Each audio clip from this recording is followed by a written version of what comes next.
पर गए, मलमूत्र कर लेते हैं बिस्तरों में, संतान हुई तो साफ करे, पर निवेदन करूं गोविंद को अपना बेटा मान रखा था। भगवान बालक का रूप बना के आते हैं, मलमूत्र साफ करके जाते हैं। 6 दिन बीत गए, 7वें दिन माधव बाबा सोचते हैं आखिर कौन है जो मेरा मलमूत्र साफ करके जाता है। भैया जैसे ही भगवान बालक का रूप बना के आए हैं, मलमूत्र साफ किया है, भगवान जाने लगे। माधव दास बाबा ने हाथ पकड़ लिया, तुम कौन हो? छोटे से बालक ने कहा बाबा तुम मेरा परिचय मत पूछो। क्यों? मेरा परिचय जान लोगे तो फिर मुझसे सेवा नहीं करा पाओगे। नहीं नहीं बताओ तुम कौन हो। तब भगवान प्रकट हो गए, बाबा मैं तुम्हारा गोविंद हूं। प्रभु आप मेरा मलमूत्र साफ करते हो?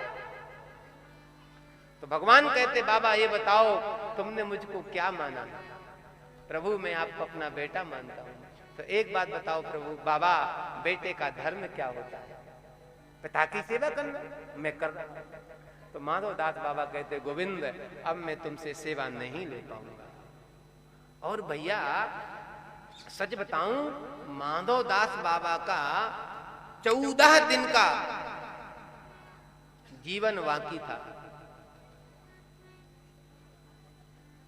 तो भगवान बोले देखो बाबा मैं अपने आशीर्वाद से, अपने वरदान के बल से तुम्हारा दुख तो दूर कर सकता हूं, लेकिन तुमको फिर अगले जन्म में भोगना पड़ेगा। देखो भैया अवश्यमेव भुक्तव्यम कृतः कर्म शुभाशुभम। प्रत्येक व्यक्ति को अपने शुभ और अशुभ दोनों कर्म भोगने पड़ते हैं। देखो भैया आज मनमानी करके उल्टा सीधा करके उल्टे सीधे कर्म कर लो, कल आपको भोगने ही पड़ेंगे। इसलिए भैया लोग सोचते हैं चलो अभी कर लो, उल्टा पुल्टा कर लेंगे, फिर बाद में कथा कराएंगे, यज्ञ कराएंगे, दान पुण्य करेंगे। निवेदन करूं दान पुण्य का फल अलग होगा, लेकिन जो आपने उल्टा पुल्टा किया उसका फल भी अलग होगा। ये मत सोचो दान पुण्य अपना, दान पुण्य करने से पाप नष्ट नहीं होता है। दान पुण्य का अपना फल है, पाप का अपना फल है। इसलिए मैं निवेदन करता हूं कीचड़ में पैर क्यों भिड़ाते हो? जब सोचते हो आज भिड़ जाएगा कल धुल लेंगे, इसलिए वो काम ही क्यों करो जो धुलना पड़े, पहले से सूखा रखो ना। देखो भैया किसी की आत्मा को दुखा करके किसी का धन हड़प लेना, किसी को दुखी कर देना और फिर जाके अश्वमेध यज्ञ करना, हजारों को लोगों को भंडारा खिलाना, उससे कहीं कुछ नहीं होता।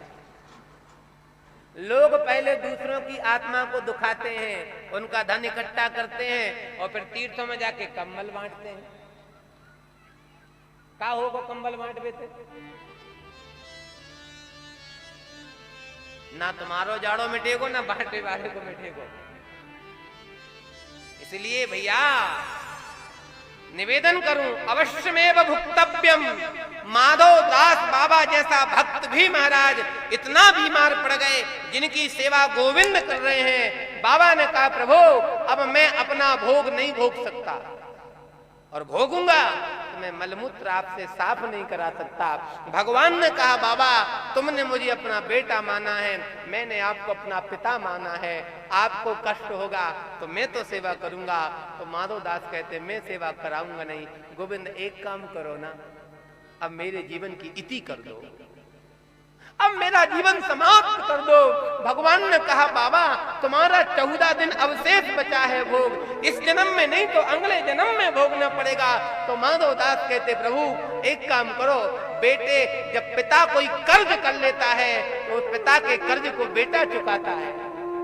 एक काम करो आप मेरे पुत्र हो, तो मैंने जितना भोग भोगना था 8 दिन मैंने भोग लिया, अब मेरे 14 दिन का भोग तुम भोग लेना। तो निवेदन करूं आज भी मेरे गोविंद जगन्नाथ के रूप में 14 दिन तक बीमार पड़ते हैं। वो किसी और की याद में नहीं पड़ते हैं, वो सिर्फ माधव बाबा की याद में